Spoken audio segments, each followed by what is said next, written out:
कोसम की टीम को मैं धन्यवाद करता हूँ कि उन्होंने गलती से ही मुझे इस मंच पे जगह दी है। सबको बताना चाहूँ गलती से मैं यहाँ पर आ गया हूँ। मैं हमारे जो वरिष्ठ पत्रकार हैं मैं उनको सुनने के लिए यहाँ पर आया हुआ था कि आज पत्रकारिता के लिए उस मुद्दे पे बात होने वाली है। तो मैंने भैया से बात की कि आप लोगों का कार्यक्रम कितने समय पे है, मैं आऊँगा आपकी बातें सुनूंगा, लेकिन गलती से आपने बैठा है उसके धन्यवाद। और रही बात की राजनीति का कितना प्रभाव होता है, तो एक चीज़ बताऊँ, ये जो क्वेश्चन है ये मेरी पसंद से लिया गया है, तो समझिए यहीं पर से चालू हो गया है। तो बड़े लेवल पे तो डेफिनेटली ये होता ही है। उसके लिए मैं आपको कुछ जो हमारे समाज पे, क्योंकि मैं यहाँ से लेके काफ़ी लंबा लंबा सफ़र करता हूँ, तो सबसे ज़्यादा जो पूछा जाने वाला सवाल होता है पत्रकारिता पे कि आप कौन से पार्टी के पत्रकार हैं, ये सबसे पहले पूछा जाता है। अभी भी आया तो रास्ते पे मैं आ रहा था तो मुझे एक नाम किसी का नहीं लूँगा, उन्होंने बोला कि आपकी मैगजीन में तो सिर्फ एक ही पार्टी का ऐसा ऐसा है बोल के। मैं बोला आपने ढंग से पढ़ा नहीं शायद। तो ये हो गया राजनीतिक में कितनी राजनीतिक लोगों की कितनी इसमें मौजूदगी रहती है। इसका एक एग्जाम्पल भी मैं थोड़ा देना चाहूँगा कि एक आप सब जानते होंगे द हिंदू एक अखबार है, काफ़ी पुराना अखबार है, सब जानते होंगे द हिंदू से।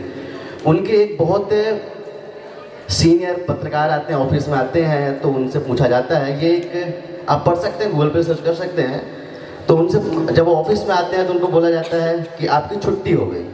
तो बोले भाई छुट्टी क्यों हो गई, मुझे क्यों निकाल दिया गया? तो उन्होंने बोला कल रात को राजीव गांधी जी का फ़ोन आया था कि आपका रिपोर्टर बहुत अच्छा कर रहा है, इसलिए आप यहाँ पर काम करने के लायक नहीं है। ये उस समय की बात थी। आज के समय पे क्या होता है कि आपकी राजनीतिक पहुंच कितनी है किन नेताओं के साथ में, किस पार्टी से आपके संबंध कितने अच्छे हैं, और उसके बेसिस पे फिर खबरें चलती हैं। ये मेरा पर्सनल तजुर्बा है, क्योंकि इससे पहले मैं यूट्यूब पे काम करता था, डिजिटल मीडिया पे काम करता था।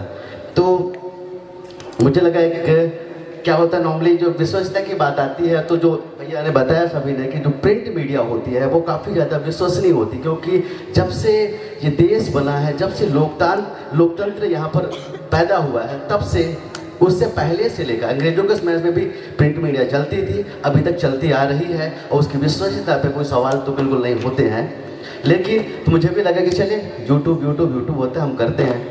और इस मैगजीन के पीछे भी कहानी है, काफ़ी सारे लोगों को पता भी है कि जो राजनीतिक वजूद की बात करूँ किस तरह से इंटरफेयर होता है मीडिया पे। मैं रायपुर पे था, वहाँ से कुछ हमारे वरिष्ठ पत्रकार दिल्ली जा रहे थे, बात किसान आंदोलन की है, तो उसमें पे बोला गया कि खबरें आ रही थी निकल के कि जो किसान आतंकवादी है, वहाँ पर खालिस्तानियों को कब्जा है। तो ये सब चीज़ें मैं सुनता था वहाँ से, तो मुझे लगा कि नहीं, जो मीडिया पे आ रहा है डेफिनेटली सही होगा, वो मीडिया तो गलत हो नहीं सकती। तो हमारे जो यहाँ के जो जुझारू पत्रकार हैं, काफ़ी जो जिनके जहन पे अभी भी पत्रकारिता का जो असली वजूद है वो जिंदा है, वो बोले नहीं चलो हम दिखाते हैं। हम वहाँ पर गए तो देखे ऐसा तो कुछ भी नहीं था, काफ़ी अच्छी तरीके से आंदोलन हो रहा था। हाँ, सरकारों ने काफ़ी रोक टोक वहाँ पर लगा रखी थी कि आंदोलन ना हो पाए। तो जब वहाँ से गया तो मेरी जो सोचने का नज़रिया था वो चेंज हो गया कि नहीं, ये कैसा हो रहा है, हम देखते कुछ और हैं लेकिन दिखाया वही जाता है जो राजनीतिक व्यक्ति चाहता है, राजनीतिक पार्टियां चाहती हैं। ये बिल्कुल सत्य है, आपको भी वही परोसा जाता है। आपको पता होगा अभी एडिटर गिल्ड के मामले में परसों का स्टेटमेंट है, उन्होंने बोला है कि ऐसा नहीं होना चाहिए।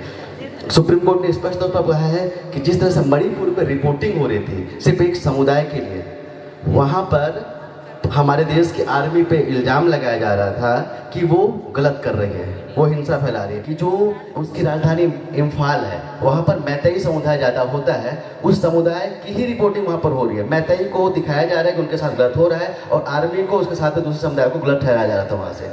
तो उन्होंने यहाँ पर लाके सौंपा, तो उसकी कहीं ना कहीं सरकार को वो रिपोर्ट गलत लगी, उन्होंने उसके ऊपर ही केस कर दिया उल्टा।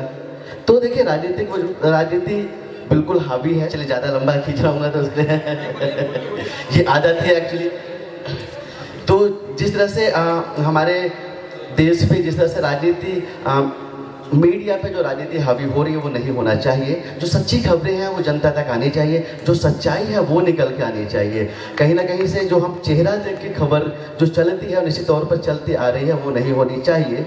और जो सच्चाई है, जो एक्चुअल जो लोगों के बीच जो खबर जानी चाहिए छन कर, वो पहुंचनी चाहिए। मेरा व्यक्तिगत तौर पर मानना है।